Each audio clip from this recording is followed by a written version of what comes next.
시어머니는 우리 인생에 간섭만 하세요. 돈으로 우리를 묶으려고 하시잖아요. 며느리의 그 차가운 목소리가 아직도 귓가에 맴돕니다. 하지만 그때 저는 몰랐습니다. 제 선의가 며느리에게는 족쇄처럼 느껴질 거라는 것을요. 모든 것은 아들의 결혼식 날부터 시작되었습니다. 2023년 5월 봄꽃이 만발하던 어느 토요일이었습니다. 제 외아들 민수가 드디어 결혼을 하는 날이었습니다. 웨딩홀 대기실에서 저는 거울을 보며 옷매무새를 다시 한번 고쳤습니다. 한복 저고리에 매듭이 제대로 묶였는지, 머리핀이 삐뚤어지지 않았는지 몇 번이고 확인했습니다. 62살의 나이에도 여전히 떨리는 마음은 어쩔 수 없었습니다. 여보, 너무 긴장하지 마. 남편이 제 어깨를 토닥이며 말했습니다. 하지만 남편도 들뜬 표정을 감추지 못하고 있었습니다. 35이 되도록 결혼 생각이 없던 아들이 드디어 짝을 만났으니 부모 입장에서는 그저 감사할 따름이었습니다. 식장으로 향하는 복도를 걸으며 저는 가슴이 벅차올랐습니다. 갓난아기였던 민수를 처음 안았던 순간부터 초등학교 입학식에서 너무 커 보이던 교복 차림까지 35해의 시간이 주마등처럼 스쳐 지나갔습니다. 신부 대기실 앞을 지날 때였습니다. 문틈으로 하얀 드레스를 입은 며느리 은지의 모습이 보였습니다. 단아하고 세련된 외모의 차분한 분위기까지 첫눈에 마음에 들었던 며느리였습니다. 저는 살짝 문을 두드리고 들어갔습니다. 은지야, 예쁘다. 정말 예쁘구나. 하지만 은지는 거울만 보며 담담하게 대답했습니다. 감사합니다. 그 짧은 대답 뒤로 이어지는 말이 없었습니다. 저는 잠시 어색한 침묵 속에서 서 있다가 억지로 미소를 지으며 대기실을 나왔습니다. 복도에 혼자 남은 저는 가슴 한구석이 답답했습니다. 원래 신부는 긴장해서 그런 거겠지. 내가 너무 예민한 건가. 스스로를 다독이며 식장으로 향했습니다. 결혼식은 화려했습니다. 하객들의 축하 속에서 민수와 은지는 행복해 보였습니다. 하지만 저는 식이 진행되는 내내 묘한 위화감을 느꼈습니다. 은지의 친정 어머니는 계속 저를 의식하는 듯했고 은지 자신도 저와 눈을 마주치려 하지 않았습니다. 피로연이 끝나고 패백을 드릴 때였습니다. 은지는 절을 하며 저와 남편에게 큰 절을 올렸습니다. 하지만 그 절 속에서 진심을 느낄 수 없었습니다. 마치 의례적인 행사를 치르듯 기계적으로 움직이는 것만 같았습니다. 제가 대출을 건네며 건강하게 잘 살 거라 했을 때도 은지는 고개만 까딱했을 뿐 아무 말도 하지 않았습니다. 그날 저녁 식장을 정리하고 집으로 돌아오는 차 안에서 남편이 말했습니다. 며느리가 좀 차갑지 않아? 저도 같은 생각을 하고 있었지만 애써 부인했습니다. 아니야. 원래 요즘 애들은 다 그래. 낯을 많이 가리나 봐. 하지만 속으로는 불안했습니다. 결혼 준비 과정에서도 느낀 것이지만 은지는 저의 어떤 제안도 받아들이지 않았습니다. 예단을 준비하겠다고 하면 괜찮습니다. 저희가 할게요라고 했고 신혼집 가구를 봐주겠다고 하면 신경 쓰지 마세요. 저희 취향대로 할게요라며 정중하게 거절했습니다. 처음에는 며느리가 독립적이고 자립심이 강한 거라고 생각했습니다. 하지만 점점 그게 아니라는 걸 알게 되었습니다. 은지는 저를 거리를 두어야 할 대상으로 여기고 있었습니다. 결혼식 일주일 후 신혼집 계약 문제가 생겼습니다. 아들이 전화를 걸어왔습니다. 목소리가 많이 지쳐 있었습니다. 엄마, 집값이 생각보다 많이 올랐어. 우리가 모은 돈으로는 좀 부족한데. 어떡하지? 그 순간 제 마음이 먼저 움직였습니다. 얼마나 부족한데? 3억 정도. 3억? 결코 작은 돈이 아니었습니다. 저와 남편이 평생 모은 노후 자금 중 상당 부분이었습니다. 하지만 저는 주저하지 않았습니다. 알았어. 엄마가 보태줄게. 엄마, 진짜? 하지만 아빠는 뭐라고 하실까? 아빠한테는 내가 말할게. 걱정하지 마. 전화를 끊고 저는 통장을 꺼냈습니다. 남편 몰래 제 명의로 된 적금을 해지했습니다. 3억 원. 손이 떨렸지만 아들을 위한 일이라고 생각하니 마음이 편했습니다. 우리 아들 잘 살게 해주는 게 부모 도리지. 나중에 남편한테 잘 설명하면 이해해 줄 거야. 다음 날 저는 아들에게 돈을 보냈습니다. 아들은 감격해하며 고맙다고 했지만 며느리 은지에게서는 아무 연락이 없었습니다. 문자 하나, 전화 한 통 없었습니다. 저는 서운했지만 바쁘겠지라며 이해하려 했습니다. 신혼집 입주 전날이었습니다. 저는 밤새도록 손수 이불을 지었습니다. 사계절 이불 한 땀 한 땀 연꽃 무늬를 수놓으며 며느리를 생각했습니다. 이 이불 덮고 우리 아들, 며느리 건강하게 잘 지내길. 다음 날 아침 저는 그 이불을 정성스럽게 포장해서 신혼집으로 가져갔습니다. 문을 열어준 은지에게 저는 환하게 웃으며 말했습니다. 은지야, 이거 내가 쓰라고 엄마가 밤새 지은 거야. 연꽃 무늬 예쁘지? 사계절 쓸 수 있게 만들었어. 그런데 은지의 반응은 차갑기만 했습니다. 아, 감사한데요. 근데 저희 요즘 이런 거 안 써요. 깃털 이불 샀거든요. 그 말에 제 손이 멈췄습니다. 그래도 정성껏 만든 건데. 알겠어요. 일단 받아둘게요. 은지는 이불을 받아들고는 그대로 구석에 던져두듯 놓았습니다. 그리고 다시 짐 정리를 시작했습니다. 마치 저는 없는 사람처럼. 저는 그 자리에 서서 한참을 말없이 서 있었습니다. 가슴이 먹먹했습니다.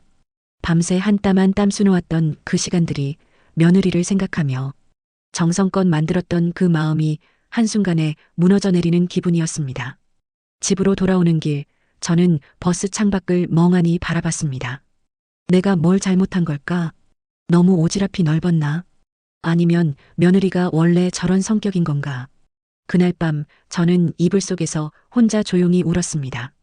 남편은 코를 골며 자고 있었고 저는 천장을 바라보며 생각했습니다. 3억이라는 돈을 보태준 것도 밤새 이불을 지은 것도 모두 제 마음에서 우러나온 일이었습니다. 하지만 그 마음이 며느리에게는 전혀 닿지 않는다는 것이 너무 슬펐습니다. 그래도 괜찮아. 시간이 지나면 마음을 열겠지. 지금은 낯설어서 그런 거야. 스스로를 다독이며 눈을 감았습니다. 하지만 가슴 한구석에서는 알 수 없는 불안이 자라나고 있었습니다. 이게 시작일 뿐이라는 것을, 앞으로 더 큰 상처가 기다리고 있다는 것을 그때는 정말 몰랐습니다. 창밖으로 달빛이 스며들었습니다. 그 빛 속에서 저는 혼자 중얼거렸습니다. 며느리야, 엄마 마음 좀 알아줘. 하지만 대답은 없었습니다. 고요한 밤, 텅 빈 방 안에 저의 한숨만 길게 흘러갔습니다. 결혼 1년이 지났습니다. 그동안 저는 며느리와의 관계가 나아지기를 기다렸습니다. 하지만 은지는 여전히 저에게 마음의 문을 열지 않았습니다. 전화를 걸어도 짧은 대답뿐이었고 집에 놀러 오라는 말에도 계속 미뤘습니다. 바쁘다는 핑계, 피곤하다는 이유로 한 달, 두 달이 흘렀습니다. 그러던 어느 날 아들에게서 집들이 초대 연락이 왔습니다. 드디어 신혼집에 갈 수 있다는 생각에 가슴이 두근거렸습니다.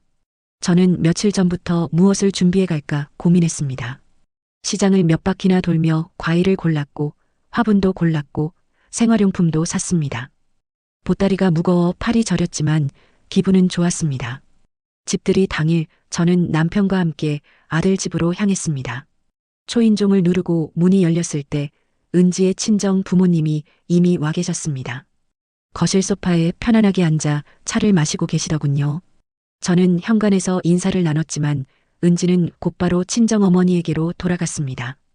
며느리는 친정어머니의 손을 잡고 집안 구석구석을 돌아다니며 자랑했습니다. 침실의 조명이 얼마나 예쁜지, 주방 싱크대가 얼마나 편리한지, 베란다에 둔 화분이 얼마나 잘 자라는지 하나하나 설명하는 모습이 정말 행복해 보였습니다. 친정어머니는 감탄을 연발했고 은지는 그 칭찬에 환하게 웃었습니다. 저는 거실 소파에 앉아 그 모습을 지켜봤습니다. 은지의 목소리가 들려왔습니다. 저희가 정말 힘들게 모아서 장만했다고, 1년 동안 둘 다 야근하고, 주말에도 알바하면서 돈 모았다고, 정말 쉽지 않았다고 말하는 목소리였습니다. 그 순간 제 가슴이 철렁 내려앉았습니다. 저희가 힘들게 모았다고? 3억 원은 어디로 간 거지? 저는 참을 수 없었습니다. 조심스럽게 입을 열어 우리가 보탠 돈도 있지 않느냐고, 집값 3억은 어떻게 된 거냐고 물었습니다. 그 순간 분위기가 싸늘하게 얼어붙었습니다. 은지의 대답은 차가웠습니다. 그건 빌린 거라고, 나중에 다 갚을 거라고, 시댁에 얹혀 살 생각 없으니 신경 쓰지 말라고 했습니다. 빌린 거. 그 단어가 귀에 맴돌았습니다. 제가 아들을 위해, 며느리를 위해 기꺼이 내준 돈이 빚이 되어 있었습니다. 갚아야 할 부담이 되어 있었습니다. 친정어머니가 어색하게 웃으며 시댁에서 도와주니 좋은 거 아니냐고 했지만 은지는 고개를 저었습니다. 우리 힘으로 한 거나 마찬가지라고 빚은 빚이라고 말하는 며느리의 목소리는 단호했습니다. 저는 말문이 막혔습니다. 남편이 제 손을 꼭 잡았습니다. 그만하자는 신호였습니다. 저는 억지로 미소를 지으며 입을 다물었습니다. 하지만 가슴속에서는 무언가가 무너져 내리고 있었습니다. 점심 식사 시간이 되었습니다. 식탁에는 은지가 준비한 음식들이 가득했지만 저는 음식이 목으로 넘어가지 않았습니다. 숟가락을 들었다 놓았다를 반복했습니다. 은지는 계속 친정 부모님에게만 말을 걸었고 저와 남편은 투명인간처럼 그 자리에 앉아 있었습니다. 며느리가 친정 어머니에게 물었습니다. 이번 추석에 가족들이랑 다 같이 해외여행 가도 되냐고. 친정 어머니는 좋다고 오래전부터 계획한 거라며 당연히 가야 한다고 대답했습니다. 저는 숟가락을 내려놓았습니다. 해외여행이라니. 추석 명절에 가족여행을 간다고요? 저는 조심스럽게 물었습니다. 그럼 시댁은 언제 오려고 하는지. 은지의 대답은 간단했습니다. 이번 추석은 친정 가족여행이고 설날에 가겠다고 했습니다. 설날. 그것도 5개월이나 남았습니다. 하지만 제 입에서 나온 말은 알겠다는 한마디뿐이었습니다. 그날 밤 집에 돌아와서도 해외여행이라는 말이 머릿속을 떠나지 않았습니다. 3억을 빌린 거라고 빚이라고 하면서 해외여행 갈 돈은 있단 말입니까? 친정 식구들과 비행기를 타고 호텔에서 묵고 명절을 함께 보낼 돈은 있는데 시댁에 올 시간은 없다는 겁니까? 점심을 먹고 나서도 분위기는 나아지지 않았습니다. 은지의 친정 부모님은 계속 집안을 구경하며 즐거워했지만 저와 남편은 거실 소파에 앉아 어색하게 시간을 보냈습니다. 벽시계 초침 소리만 유난히 크게 들렸습니다. 얼마 후 저희는 먼저 일어났습니다. 아들이 현관까지 배웅을 나왔습니다. 저는 아들의 손을 잡으며 물었습니다. 엄마는 은지한테 잘해주고 싶은데 왜 자꾸 벽을 느끼는 거냐고. 아들의 대답은 저를 더 무너뜨렸습니다. 은지도 적응하는 중이니 시간을 달라고, 그리고 엄마도 너무 간섭하지 말라고 아내가 부담스러워한다고 했습니다. 간섭. 그 단어가 가슴에 비수처럼 박혔습니다. 제가 뭘 간섭했단 말입니까? 그냥 관심을 가져준 것뿐인데. 하지만 아들은 그게 아내한테는 간섭으로 느껴질 수 있다고, 아내 입장도 이해해달라고 조금 짜증 섞인 목소리로 말했습니다. 저는 더 이상 아무 말도 할 수 없었습니다. 엘리베이터를 타고 내려오는 내내 눈물이 났습니다. 1층 로비에 도착할 때까지 고개를 숙이고 있었습니다. 남편이 제 어깨에 손을 얹었지만 위로의 말은 없었습니다. 남편도 할 말이 없었던 겁니다. 집으로 돌아오는 차 안, 남편이 한숨을 쉬며 말했습니다. 3억을 언제 줬느냐고, 왜 자기한테 말도 안 했느냐고 물었습니다. 저는 대답할 수 없었습니다. 남편 몰래 노후 자금을 빼서 아들에게 준 것, 그것도 이제는 빚이 되어버린 돈. 모든 게 제 잘못인 것만 같았습니다. 그날 밤 저는 이불을 뒤집어 쓰고 소리 없이 울었습니다. 내가 뭘 잘못한 걸까? 아들 잘 살게 해주려고 한 게 죄인가? 며느리한테 잘해주려고 한 게 간섭인가? 머릿속이 복잡했습니다. 3억 원을 준 것도, 정성껏 이불을 지어준 것도 모두 제 진심에서 우러나온 일이었습니다. 하지만 그 마음이 며느리에게는 전혀 닿지 않았습니다. 오히려 부담이 되고 간섭이 되고 피하고 싶은 대상이 되었습니다. 추석이 다가왔습니다. 아들은 예고대로 며느리와 함께 친정 가족들과 해외여행을 떠났습니다. 동남아 어딘가로 간다고 했습니다. 저와 남편은 단둘이 차례상을 차렸습니다.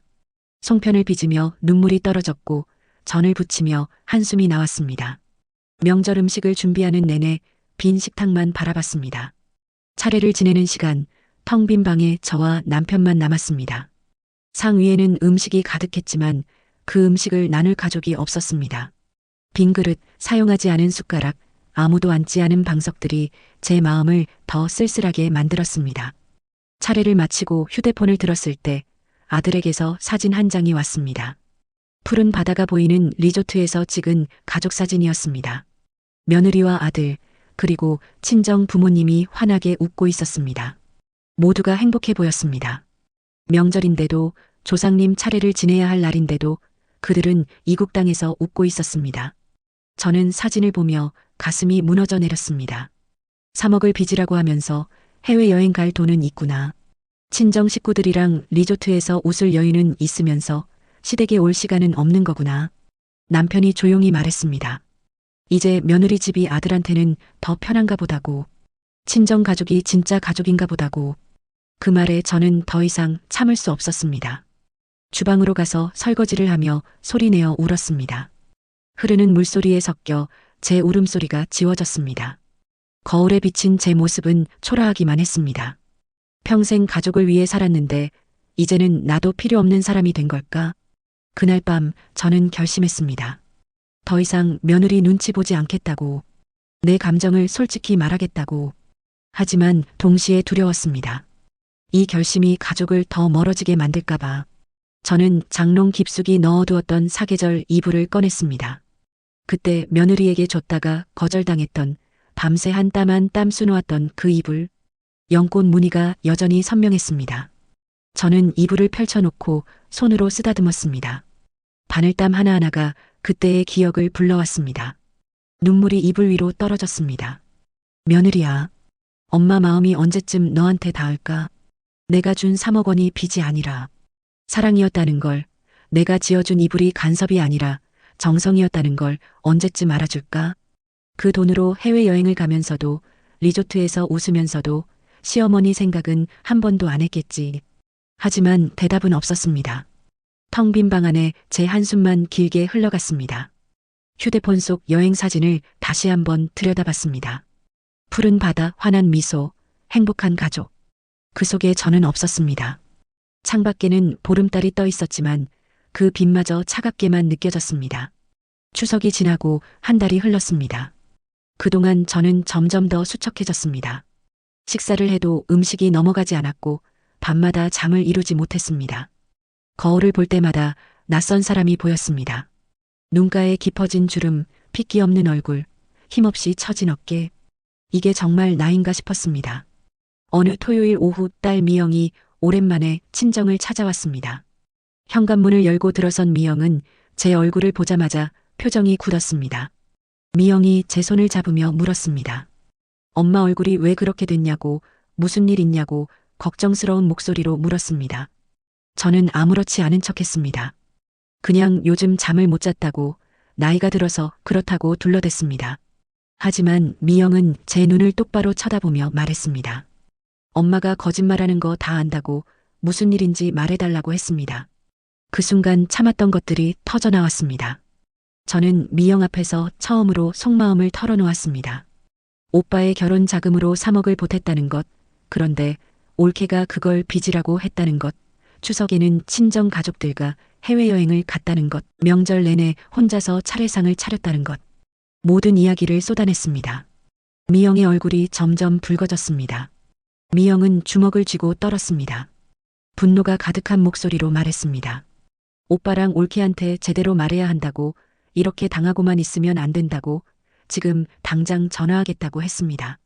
저는 미영의 손을 붙잡았습니다. 그러지 말라고, 괜히 가족 사이만 더 나빠질 거라고, 이미 충분히 서먹해진 관계를 더 망치고 싶지 않다고 말했습니다. 하지만 미영은 고개를 저었습니다. 엄마가 너무 착하게만 살았다고, 이제는 엄마 감정도 표현해야 한다고, 자식들이 부모 마음을 너무 모른다고 했습니다. 저는 눈물을 흘리며 말했습니다. 가족이 더 멀어질까봐 무섭다고, 지금도 며느리가 저를 피하는데 미영까지 나서면 아예 돌아올 수 없는 다리를 건널 것 같다고 했습니다. 하지만 미영은 이미 결심한 표정이었습니다. 그날 저녁 미영은 제 방에서 몰래 오빠에게 전화를 걸었습니다. 벽 너머로 미영의 목소리가 들렸습니다. 오빠는 엄마가 얼마나 힘들어 하시는지 아냐고, 3억이나 받아놓고 빚이라고 하는 게 말이 되냐고, 추석에 해외여행 가면서 엄마는 혼자 두는 게 효도냐고 따지는 목소리였습니다. 민수의 대답도 들렸습니다. 동생은 몰라요. 결혼 생활이 얼마나 복잡한지. 아내 입장도 있고, 아내 가족관계도 있고, 다 고려해야 할 게 많다고. 엄마도 너무 간섭하시는 거 아니냐고 방어적으로 나오는 목소리였습니다. 미영이 소리쳤습니다. 간섭이 아니라 관심이라고, 엄마가 평생 모은 돈 3억을 준 게 간섭이냐고, 정성껏 입을 지어준 게 간섭이냐고 했습니다. 하지만 민수는 그냥 자기들끼리 해결할 테니 동생은 신경 끄라고 괜히 문제만 더 키운다고 말하며 전화를 끊어버렸습니다. 미영이 방에서 나왔습니다. 미영의 눈에는 눈물이 가득했습니다. 오빠가 완전히 변했다고, 결혼하고 나서 엄마보다 아내만 생각한다고, 이건 너무하다고 울먹이며 말했습니다. 저는 미영을 안아주며 괜찮다고, 엄마는 괜찮다고 말했지만 속으로는 더 무너지고 있었습니다. 그날 밤 남편이 조용히 말했습니다. 이제 그만 숨기라고, 3억 준 것도 이제 다 알았으니 솔직하게 얘기하자고 했습니다. 저는 고개를 숙였습니다. 남편에게도 아들에게도 며느리에게도 제대로 된 관계를 만들지 못한 제 자신이 한심했습니다. 며칠 뒤 또다시 충격적인 일이 일어났습니다. 미영이 SNS에 글을 올렸던 겁니다. 직접적으로 누구라고 말하지는 않았지만 시댁 도움받고도 모른 척하는 며느리들, 명절에 친정만 가는 며느리들, 시어머니를 투명인간 취급하는 며느리들에 대한 글이었습니다. 그 글을 본 은지가 민수에게 전화를 걸었고 민수는 다시 미영에게 전화를 걸어 화를 냈습니다. 왜 가족 일을 SNS에 올리냐고, 아내가 얼마나 상처받았는지 아냐고 소리쳤습니다. 미영도 지지 않았습니다. 그럼 엄마 상처는 누가 책임지냐고, 3억 받아놓고 빚이라고 하는 올케의 마음은 생각하면서 왜 엄마 마음은 안 생각하냐고 맞섰습니다. 형제간의 다툼은 점점 격해졌고 결국 남편이 나서서 둘 다 진정하라며 전화를 끊게 만들었습니다. 저는 그 모든 상황을 지켜보며 무너졌습니다. 제가 참았어야 했습니다. 미영에게 말하지 말았어야 했습니다. 이제 가족이 완전히 쪼개지고 있었습니다. 오빠와 동생이 싸우고 아들과 며느리가 상처받고 모든 게 제 잘못인 것 같았습니다. 그날 밤 저는 장롱에서 사계절 이불을 다시 꺼냈습니다. 한 땀 한 땀 수놓았던 연꽃 무늬를 손으로 쓰다듬었습니다. 이 이불을 만들 때만 해도 행복했습니다. 며느리가 이걸 덮고 따뜻하게 지냈으면 좋겠다고, 우리 아들 부부가 건강했으면 좋겠다고 기도하며 바느질했던 그때가 그리웠습니다. 하지만 지금은 모든 게 어긋나 있었습니다. 제가 준 3억은 빚이 되었고 정성껏 만든 이불은 거절당했고 명절에는 혼자 차례를 지냈습니다. 그리고 이제는 딸까지 나서서 가족 간의 갈등만 키우고 있었습니다. 저는 이불을 끌어안고 소리 없이 울었습니다. 내가 뭘 잘못한 걸까? 자식 사랑하는 게 죄인가? 며느리한테 잘해주려는 게 간섭인가? 이제는 어떻게 해야 하는 걸까? 대답은 없었습니다. 방 안에는 제 흐느끼는 소리만 가득했습니다. 창밖으로 차가운 겨울바람이 불어왔습니다. 미영이 옆방에서 걱정스럽게 제 방문을 두드렸지만 저는 괜찮다고만 말했습니다. 괜찮지 않았습니다. 가족이 무너지고 있었고 제 마음도 함께 무너지고 있었습니다. 하지만 이제 저는 알고 있었습니다. 더 이상 침묵으로 버틸 수 없다는 것을, 진실을 마주해야 한다는 것을, 그리고 그 진실은 생각보다 훨씬 더 아플 거라는 것을. 미영과 민수의 다툼이 있은 지 일주일이 지났습니다. 그동안 집안 분위기는 얼어붙었습니다. 아들은 전화도 받지 않았고 며느리는 더더욱 연락이 없었습니다. 미영은 오빠가 변했다며 울분을 토했고 남편은 점점 말수가 줄어들었습니다. 어느 날 저녁 결국 폭발했습니다. 남편이 통장 정리를 하다가 정확한 금액을 확인했던 겁니다. 3억이 아니었습니다. 정확히는 3억 2천만 원. 제가 개인적으로 모았던 적금까지 전부 아들에게 보탰던 것이었습니다. 남편의 얼굴이 사색이 되었습니다. 당신 혼자 결정한 거냐고, 평생 모은 노후.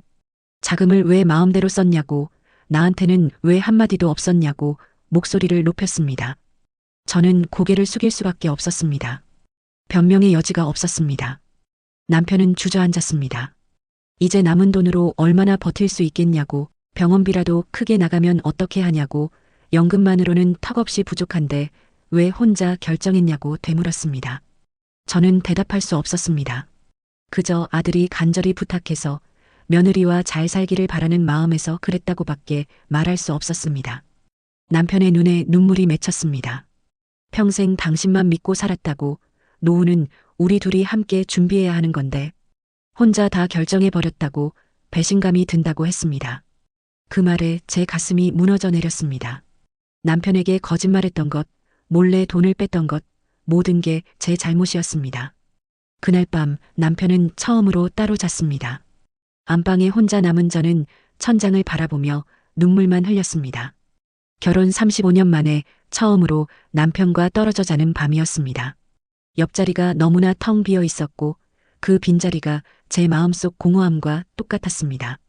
며칠 뒤 더 충격적인 일이 터졌습니다. 민수가 갑자기 집으로 찾아왔습니다. 하지만 혼자였습니다. 며느리는 오지 않았습니다. 아들의 얼굴은 지쳐 보였고 눈가에는 다크서클이 가득했습니다. 아들이 소파에 앉아 말했습니다. 은지가 모든 걸 알게 됐다고 3억이 아니라 3억 2천만 원이었다는 것도 엄마가 아빠 몰래 준 거였다는 것도 미영이가 SNS에 올린 글도 다 봤다고 했습니다. 그리고 은지가 집을 나갔다고 했습니다. 제 머리가 하얗게 변했습니다. 며느리가 집을 나갔다고요? 아들이 계속 말했습니다. 은지가 더 이상 못 견디겠다고, 시댁이 자기를 돈으로 묶으려 한다고, 자꾸 빚을 지우려 한다고, 자기는 그런 식으로 살고 싶지 않다고 짐을 싸서 나갔다고 했습니다. 저는 말문이 막혔습니다. 아들이 손으로 얼굴을 감싸며 말했습니다.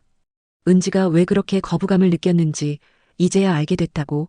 은지는 어릴 때 친어머니를 잃었다고, 계모 밑에서 자라며 늘 눈치를 보고 살았다고, 그래서 타인의 호의가 무섭다고 했습니다. 그 말에 제 심장이 멎는 듯 했습니다. 며느리가 어릴 때 어머니를 잃었다고요? 그래서 제 관심과 호의를 간섭으로 받아들였던 건가요? 제가 잘해주려고 할수록 며느리는 더 멀어졌던 이유가 그것이었나요? 아들이 울먹이며 계속 말했습니다. 은지가 시어머니의 호의가 고마우면서도 부담스러웠다고, 의지하면 또 버림받을까봐 무서웠다고, 그래서 일부러 냉정하게 굴었다고, 3억을 빚이라고 한 것도 차라리 갚을 수 있는 관계로 만들어서 부담을 덜려고 했던 거라고 했습니다. 저는 그제야 깨달았습니다.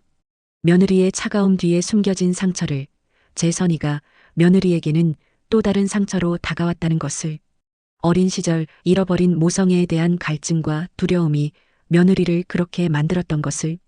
아들이 저를 바라보며 물었습니다. 엄마는 왜 그렇게까지 했냐고, 왜 3억이 넘는 돈을 아빠 몰래 줬냐고, 자기가 그렇게까지 도움받길 원했냐고 물었습니다. 저는 떨리는 목소리로 대답했습니다. 그냥 내가 잘 살았으면 좋겠어서, 며느리랑 행복했으면 좋겠어서 그랬다고. 아들이 고개를 저었습니다. 그게 엄마 마음대로 한 거라고, 자기한테도, 아빠한테도 은지한테도 상의 없이 혼자 결정한 거라고, 그래서 모두가 상처받았다고 말했습니다. 저는 할 말이 없었습니다. 모든 게 제 독단이었고 제 욕심이었습니다. 아들이 일어서며 말했습니다. 은지를 찾아야 한다고, 지금이라도 사과하고 싶다고, 하지만 은지가 전화를 받지 않는다고 했습니다. 그리고 마지막으로 말했습니다. 엄마, 이제 그만 놓아주세요. 저희는 저희끼리 해결할 테니까요. 놓아주라는 말. 그 말이 가슴에 비수처럼 박혔습니다. 제가 사랑한다는 이유로, 잘해주려 한다는 이유로 오히려 가족을 더 힘들게 만들었던 겁니다. 제 집착과 욕심이 가족을 무너뜨리고 있었던 겁니다. 아들이 나간 뒤 저는 주저앉아 울었습니다. 남편은 옆방에서 나오지 않았고 딸 미영은 전화를 걸어와 오빠가 다녀갔냐고 물었지만 저는 대답할 힘이 없었습니다. 모든 게 무너지고 있었습니다. 가족이, 관계가, 제 마음이. 저는 그날 밤 거울을 보았습니다.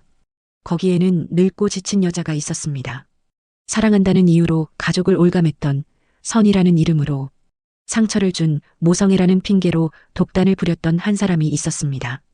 저는 장롱에서 사계절 이불을 꺼냈습니다. 한 땀 한 땀 수놓았던 연꽃 무늬를 바라봤습니다. 이 이불에 담았던 제 마음은 진짜 사랑이었을까요? 아니면 그저 제 욕심이었을까요? 며느리가 이 이불을 덮고 따뜻하기를 바랐던 게 아니라 제 정성을 인정받고 싶었던 건 아니었을까요? 눈물이 이불 위로 떨어졌습니다. 며느리야, 미안하구나. 내 마음도 모르고 자꾸 내 마음만 강요했구나. 내가 어릴 때 엄마를 잃었다는 것도 모르고 내 호의가 너한테는 부담이었다는 것도 몰랐구나. 내가 정말 잘못했구나. 하지만 이미 늦었습니다. 며느리는 집을 나갔고 아들은 저를 놓아주라 했고 남편은 저를 외면했고 가족은 산산조각 났습니다. 모든 게 제 선택의 결과였습니다.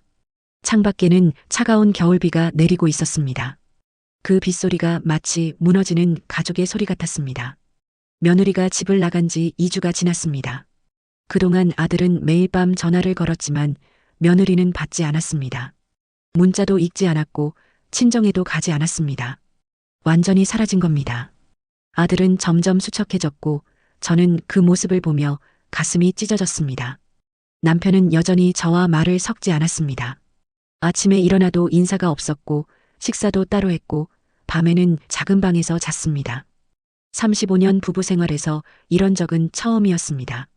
같은 집에 살면서도 남남처럼 지내는 것이 이렇게 고통스러운 줄 몰랐습니다. 어느 날 아침 제게 극심한 어지럼증이 왔습니다. 침대에서 일어나려다 그대로 쓰러졌습니다.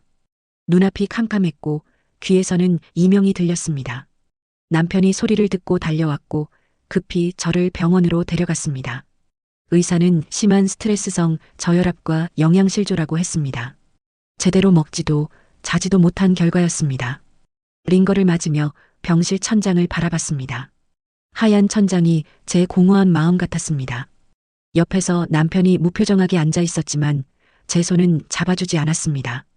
퇴원하던 날 더 충격적인 소식을 들었습니다. 아들이 전화를 걸어왔습니다. 목소리가 떨리고 있었습니다. 은지를 찾았다고, 그런데 은지가 이혼 얘기를 꺼냈다고 했습니다. 더 이상 시댁과 엮여 사는 게 힘들다고, 차라리 정리하고 싶다고 말했다는 겁니다. 전화기를 떨어뜨릴 뻔했습니다. 이혼이라고요? 제 아들이 결혼 2년 만에 이혼을 한다고요? 아들은 울먹이며 말했습니다. 은지가 3억 2천만 원을 꼭 갚겠다고, 그 빚을 다 갚을 때까지 시댁과는 연락하고 싶지 않다고, 민수도 엄마를 선택할 거면 이혼하자고 했다는 겁니다. 저는 그 자리에서 주저앉았습니다. 제가 사랑한다고 잘해주려고 한 모든 것들이 이렇게 가족을 무너뜨렸습니다. 3억이 넘는 돈도, 밤새 지은 이불도, 모든 정성이 며느리에게는 족쇄였고 아들에게는 짐이었고 남편에게는 배신이었습니다. 며칠 뒤 딸 미영이 다시 찾아왔습니다. 미영의 얼굴도 많이 상해 있었습니다. 오빠 때문에 잠을 못 잤다고 올케를 설득하려고 했지만 올케는 만나주지도 않았다고 했습니다. 미영이 저를 안으며 울었습니다. 엄마 때문이 아니라고, 올케가 너무한 거라고 위로했지만 저는 알고 있었습니다. 모든 게 제 잘못이라는 것을. 그날 밤 남편이 처음으로 말을 걸었습니다. 하지만 그 말은 위로가 아니었습니다. 이제 어떻게 할 거냐고, 아들이 이혼하면. 그것도 당신 책임이라고, 평생 모은 돈도 날리고 가족도 깨뜨렸다고 차가운 목소리로 말했습니다. 저는 대답할 수 없었습니다. 남편이 계속 말했습니다. 당신 혼자 결정한 일들이 이렇게 모두를 불행하게 만들었다고, 이제라도 정신 차리라고, 아들 부부 일에서 손 떼라고 했습니다. 그리고 마지막으로 말했습니다. 자기도 지금 당신과 함께 사는 게 힘들다고. 그 말에 심장이 멈추는 줄 알았습니다. 남편까지 저를 떠나려는 건가요? 35년을 함께한 남편이, 평생의 동반자가 이제는 저를 견딜 수 없다는 건가요? 저는 남편의 손을 붙잡으려 했지만 남편은 손을 뿌리치고 방으로 들어가 버렸습니다. 혼자 남은 거실에서 저는 무너졌습니다.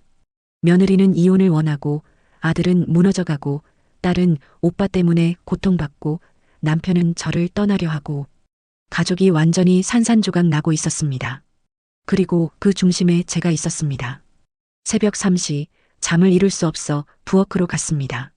물을 마시려다 문득 서랍 속 통장들이 눈에 들어왔습니다. 한때 12억이었던 노후 자금, 지금은 8억 정도 남았습니다. 3억 2천만 원을 아들에게 줬고 나머지는 생활비로 조금씩 빠져나갔습니다. 저는 계산기를 두드렸습니다.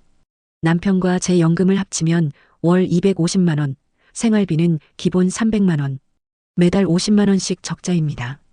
병원비라도 나가면 더 많이 빠져나갑니다. 8억으로 얼마나 버틸 수 있을까요? 15년? 20년? 그 후에는요? 더 큰 문제는 따로 있었습니다.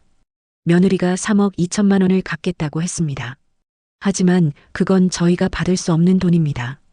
선물로 준 돈인데 며느리에게는 평생의 빚이 되어버렸습니다. 받자니 며느리가 평생 짊어질 빚이고 안 받자니 며느리는 영원히 시댁을 원망할 겁니다. 앉아서 소리 없이 울었습니다. 이 모든 게 제 선택의 결과였습니다. 아무도 강요하지 않았습니다. 제가 남편 몰래 돈을 뺐고, 제가 아들에게 줬고, 제가 며느리에게 부담을 줬고, 제가 가족을 이 지경으로 만들었습니다. 날이 밝았습니다. 거실 창문으로 아침 해가 떠올랐습니다. 하지만 그 빛이 제게는 닿지 않는 것 같았습니다. 제 주변은 여전히 어둠뿐이었습니다. 휴대폰이 울렸습니다. 아들이었습니다. 은지가 친정 어머니를 통해 전했다고 3억 2천만 원을 갚는 조건으로 이혼은 보류하겠다고. 하지만 그 돈을 다 갚을 때까지 시댁과는 일체 연락하지 않겠다고 했다는 겁니다. 전화를 끊고 저는 바닥에 주저앉았습니다. 며느리가 저를 완전히 차단했습니다. 돈을 다 갚을 때까지, 어쩌면 평생 저를 보지 않겠다는 겁니다. 손주를 볼 수 있을까요?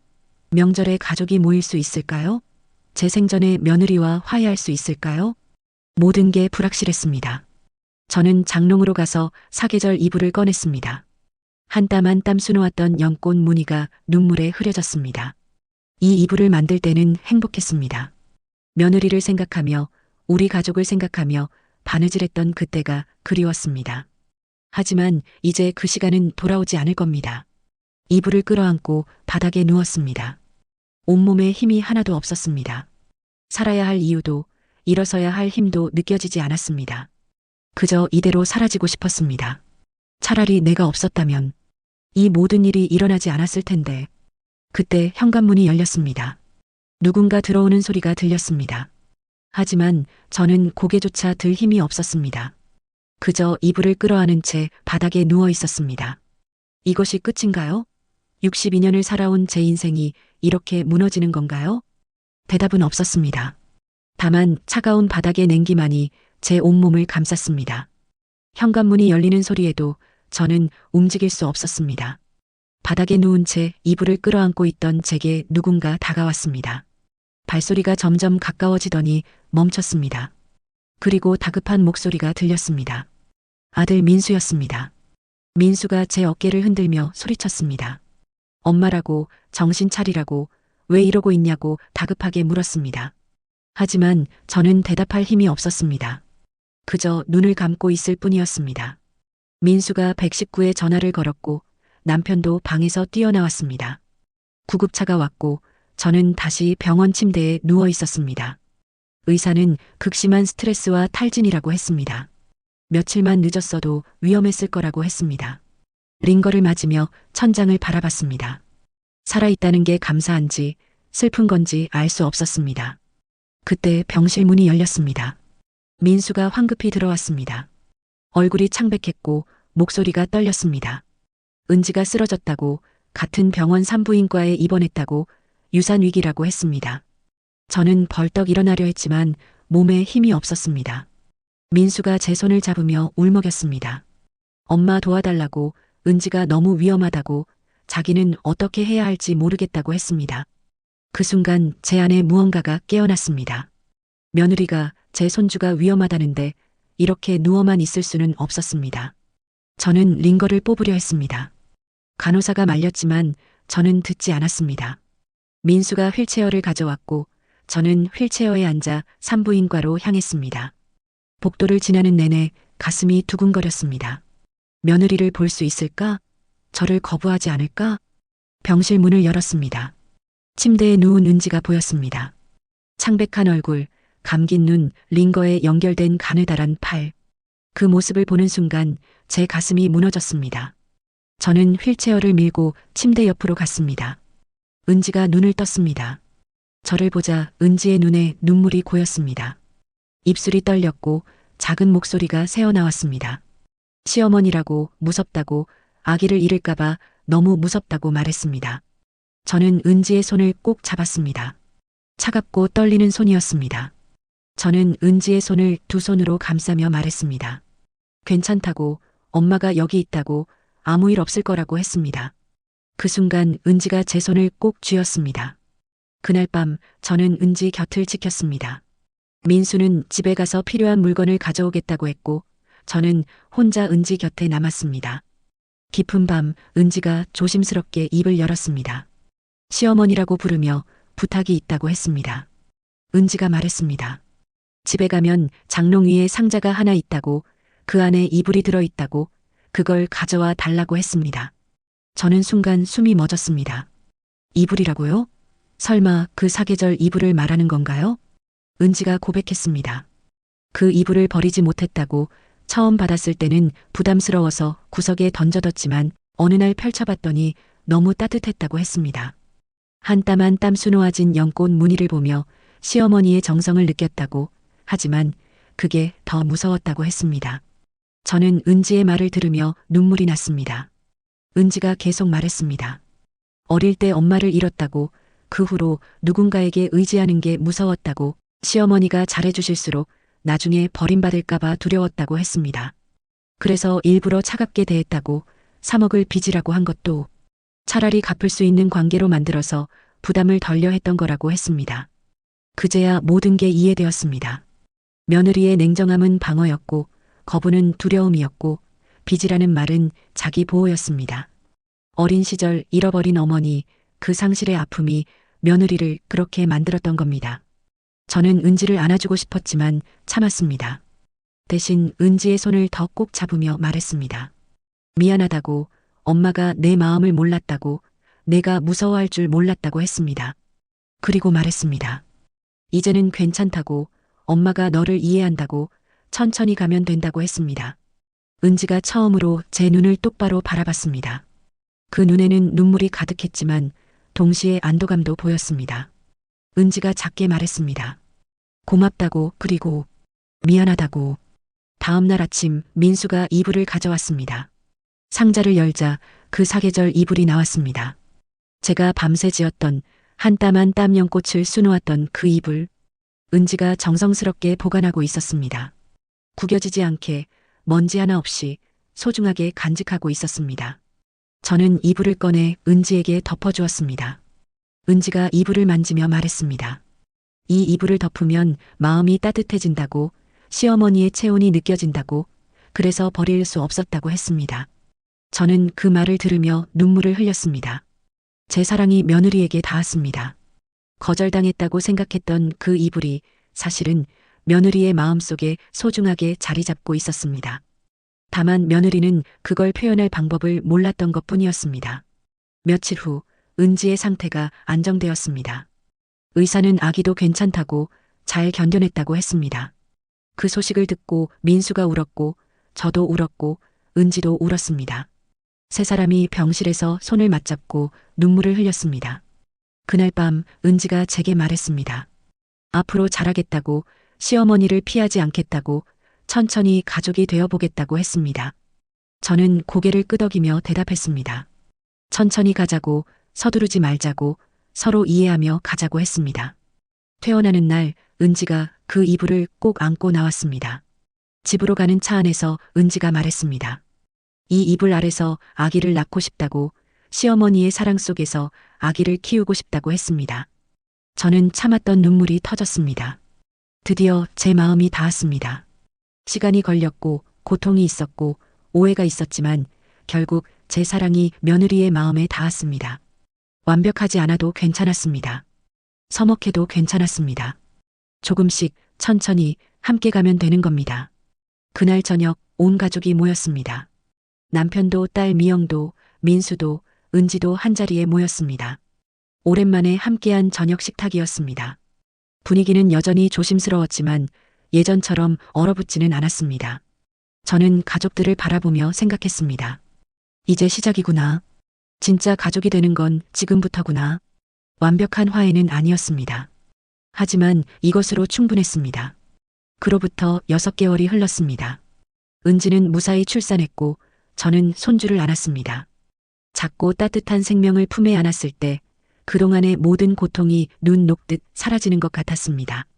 아기는 그 사계절 이불에 쌓여 세상에 나왔습니다. 산후조리원에서 은지를 돌보는 동안 저희는 조금씩 가까워졌습니다. 여전히 서먹한 순간들이 있었습니다. 제가 무심코 조언을 하면 은지의 얼굴이 굳어지기도 했고 은지가 친정어머니 얘기를 하면 제 가슴이 서늘해지기도 했습니다. 하지만 예전과는 달랐습니다. 이제는 서로의 마음을 이해하려 노력했습니다. 어느 날 은지가 조심스럽게 말했습니다. 3억 2천만 원을 어떻게든 갚겠다고, 시간이 걸리더라도 꼭 갚겠다고 했습니다. 저는 고개를 저으며 대답했습니다. 그건 선물이었다고, 빚이 아니라고, 갚을 필요 없다고 했습니다. 하지만 은지는 고집을 부렸습니다. 그래야 마음이 편하다고, 빚진 상태로는 편하게 가족이 될 수 없다고 했습니다. 결국 저희는 절충안을 찾았습니다. 은지가 일할 수 있게 되면 조금씩 갚되, 그건 저희 부부 노후 자금이 아니라 손주의 교육비 통장으로 만들기로 했습니다. 그 제안에 은지의 얼굴이 밝아졌습니다. 손주를 위한 돈이라면 부담이 아니라고, 그렇게 하면 좋겠다고 했습니다. 저는 그제야 깨달았습니다. 은지에게 필요했던 건 빚을 지지 않는 것이 아니라 자기 방식으로 가족에 기여할 수 있는 방법이었다는 것을. 남편과의 관계도 조금씩 회복되었습니다. 처음에는 어색했습니다. 남편은 여전히 제가 혼자 결정한 것에 대해 서운해했고, 저는 남편에게 미안했습니다. 하지만 손주가 태어나고 가족이 다시 모이면서 남편의 마음도 조금씩 녹았습니다. 어느 날 밤 남편이 처음으로 안방으로 돌아왔습니다. 침대에 나란히 누워 천장을 바라보며 남편이 말했습니다. 당신 마음은 이해한다고, 다만 앞으로는 함께 결정하자고, 우리는 부부니까 혼자 짊어지지 말라고 했습니다. 저는 눈물을 흘리며 대답했습니다. 고맙다고, 미안하다고, 앞으로는 꼭 그렇게 하겠다고 했습니다. 남편이 제 손을 잡았습니다. 오랜만에 느껴지는 남편의 따뜻한 손이었습니다. 35년을 함께한 손, 한때는 놓을 뻔했던 손, 이제는 더 꼭 잡고 싶은 손이었습니다. 딸 미영도 변했습니다. 처음에는 올케에게 적대적이었던 미영이 이제는 조금씩 은지를 이해하기 시작했습니다. 은지의 과거를 알고 나서 미영은 더 이상 은지를 비난하지 않았습니다.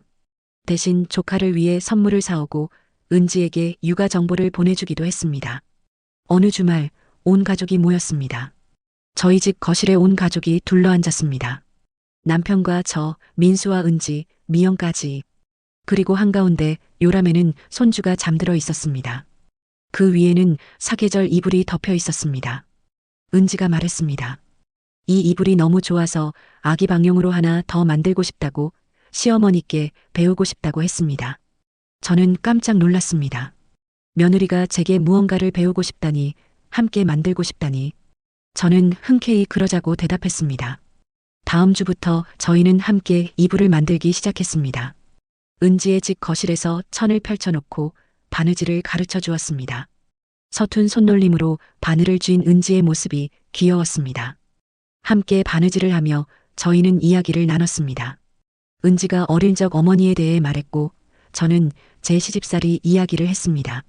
서로의 상처를, 두려움을, 그리고 바람을 나눴습니다. 바늘땀 하나하나에 저희의 이야기가 담겼습니다. 몇 달이 걸려 새 이불이 완성되었습니다. 이번에는 연꽃이 아니라 벚꽃 무늬를 수놓았습니다. 은지가 좋아하는 꽃이었습니다. 완성된 이불을 펼쳐놓고 보니 예전에 제가 혼자 만든 이불보다 더 아름다웠습니다. 조금 삐뚤어진 바늘땀도 있었고 완벽하지 않은 부분도 있었지만 그게 더 좋았습니다. 은지가 말했습니다. 어머니, 고맙다고. 그리고 사랑한다고 했습니다. 처음으로 며느리가 제게 사랑한다고 말한 순간이었습니다. 저는 눈물을 참을 수 없었습니다. 하지만 그 눈물은 예전과 달랐습니다. 서운함의 눈물이 아니라 감사함의 눈물이었습니다. 인정받지 못한 슬픔이 아니라 이제야 통한다는 안도감이었습니다. 동시에 마음 한구석에서는 생각했습니다. 이렇게 되기까지 왜 이렇게 오래 걸렸을까? 처음부터 서로 마음을 열었다면. 아쉬움도 있었습니다. 손주를 안고 있는 지금도 가끔은 생각합니다. 너무 늦게 깨달은 건 아닐까? 이 나이에 새로운 관계를 만들어야 한다는 게 쉬운 일은 아니었습니다. 62의 나이에 며느리와 새로 배워가고 남편과 신뢰를 다시 쌓고 자식들과 거리를 조정하는 일은 때로 버거웠습니다. 어느 날 거울을 보며 생각했습니다. 주름이 더 깊어진 얼굴, 하얗게 센 머리, 굽어진 허리. 이 나이에 또다시 시작이라니. 하지만 동시에 느꼈습니다. 늦었지만 다행이라고. 더 늦기 전에 깨달았다고. 가족을 완전히 잃기 전에 다시 잡을 수 있었다고. 완벽한 해피엔딩은 아닙니다. 여전히 은지는 가끔 저를 피하고 저도 가끔 실수로 간섭을 하고 남편은 옛날 일을 떠올리며 한숨을 쉬기도 합니다. 3억이 넘는 돈을 쓴 것도 노후가 불안한 것도 변하지 않았습니다. 하지만 이제는 압니다. 가족은 완벽할 필요가 없다는 것을, 서로 상처 주고받으면서도 조금씩 나아가면 된다는 것을, 사랑한다는 말보다 중요한 건 상대의 마음을 이해하려는 노력이라는 것을. 어느 일요일 오후 온 가족이 공원을 산책했습니다. 손주를 유모차에 태우고 벚꽃이 흩날리는 길을 걸었습니다. 은지가 제 팔을 살짝 잡았습니다. 여전히 조심스럽지만 예전처럼 거부하지는 않았습니다. 저도 은지의 속도에 맞춰 천천히 걸었습니다. 민수가 뒤에서 말했습니다. 엄마, 아빠 고맙다고. 자기 때문에 고생했다고. 저는 고개를 저었습니다. 고생이 아니라고, 이게 가족이라고, 서로 아프고 또 낫고 그러면서 사는 거라고 했습니다. 벚꽃잎이 바람에 흩날렸습니다. 하얀 꽃잎들이 우리 가족 위로 떨어졌습니다. 마치 축복처럼, 새로운 시작을 알리는 것처럼. 저는 그 꽃잎을 바라보며 생각했습니다. 인생의 봄은 한 번만 오는 게 아니구나. 예순이 넘어서도 새로운 봄이 올 수 있구나. 집으로 돌아와 저는 옛날 사진첩을 꺼냈습니다. 민수의 돌잔치 사진, 미영의 입학식 사진, 가족여행 사진들, 그리고 최근에 찍은 사진들도 추가했습니다. 손주의 100일 사진, 온 가족이 함께 찍은 사진, 은지와 함께 이불을 만들던 날의 사진. 사진을 보며 깨달았습니다. 가족의 이야기는 끝나지 않는다는 것을. 아픔도 있고 기쁨도 있고 헤어짐도 있고 만남도 있고 그렇게 계속 이어진다는 것을. 이제 저는 압니다. 사랑은 강요할 수 없고 인정은 바랄 수 없다는 것을. 그저 내 마음을 다할 뿐이고 상대가 받아들일 준비가 될 때까지 기다려야 한다는 것을. 그리고 무엇보다 늦었다고 생각할 때가 가장 빠른 때라는 것을. 창밖으로 저녁 노을이 지고 있었습니다. 붉게 물든 하늘을 바라보며 저는 미소 지었습니다. 오늘도 무사히 하루를 마쳤습니다. 가족과 함께 조금은 서먹하지만 조금은 따뜻한 하루를. 내일도 그럴 겁니다. 완벽하지 않아도 서툴러도 천천히 함께 걸어갈 겁니다. 우리 가족은